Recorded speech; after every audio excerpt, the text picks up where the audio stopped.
Hi everyone, welcome to home made food channel. ఈ వీడియోలో పిల్లలు ఎంతగానో ఇష్టపడే వెనిలా స్పాంజ్ కేక్ పర్ఫెక్ట్ కొలతలతో ఎలా చేయాలో చూపిస్తాను. వచ్చేయండి.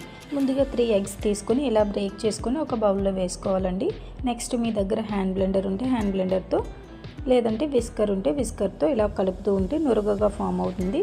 నురగగా ఫామ్ అయ్యే వరకు ఓపికగా కలుపుకోవాలండి. నురగ ఫామ్ అయితేనే కేక్ బాగా వస్తుంది. నేనైతే ఇక్కడ అన్నీ ఒకే కప్పు కొలతలతో వేస్తున్నాను. మీరు కూడా కేక్ చేసేటప్పుడు ఒకే కప్పు కొలతను తీసుకోండి.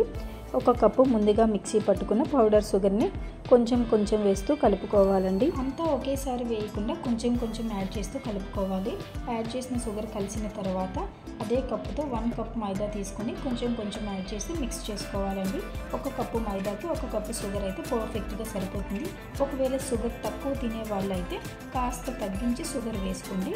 యాడ్ చేసిన మైదా కూడా బాగా కలిసిన తర్వాత అదే కప్పుతో 1 కప్ ఫ్రీడమ్ ఆయిల్ వేసి స్లోగా కలుపుకుంటున్నా. ఆయిల్కి బదులు గీ కూడా యాడ్ చేసుకోవచ్చండి. ఇంకొక విషయం, పీనట్ ఆయిల్, వేరుశనగ నూనె ఉంటుంది కదా, అది అయితే వేసుకోకూడదండి. స్మెల్ వస్తుంది కేక్ తినేటప్పుడు. వేసిన ఆయిల్ కలిసే వరకు కట్ అండ్ ఫోల్డ్ మెథడ్లో బాగా కలుపుకోవాలండి.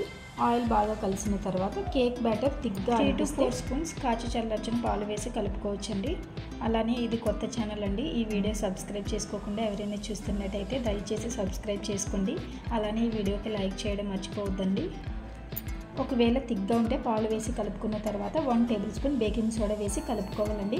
బేకింగ్ సోడా బాగా కలిసిన తర్వాత 1 టేబుల్ స్పూన్ వెనిలా ఎసెన్స్ వేసి కట్ అండ్ ఫోల్డ్ మెథడ్లో కేక్ బ్యాటర్ కలుపుకోవాలి. ఇలా కలుపుకున్న కేక్ బ్యాటర్ ఈ కన్సిస్టెన్సీలో ఉండాలండి. ఇలా ఉండేటట్టు చూసుకోండి. ఈ విధంగా ఉంటేనే కేక్ స్పాంజీ లాగా వస్తుంది.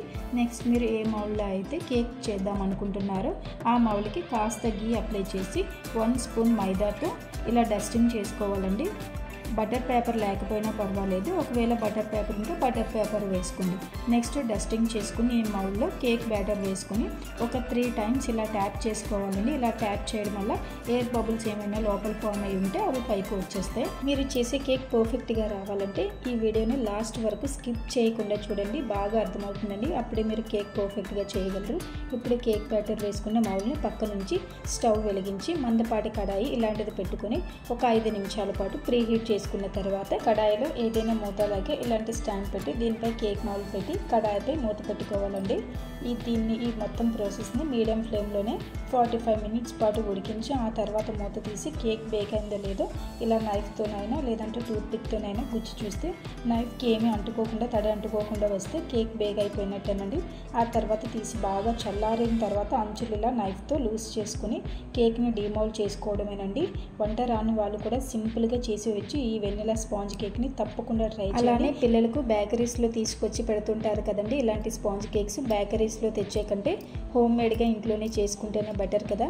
తప్పకుండా ట్రై చేయండి. నేను చెప్పిన కొలతలతో కనుక చేస్తే మెత్తని దూది లాంటి కేక్ వస్తుందని, తినే కొలది తినాలనిపించేలా ఉంటుంది ఈ కేక్ అయితే. తప్పకుండా ట్రై చేయండి. నా వీడియో మీకు నచ్చితే ఒక లైక్ చేయండి, షేర్ చేయండి.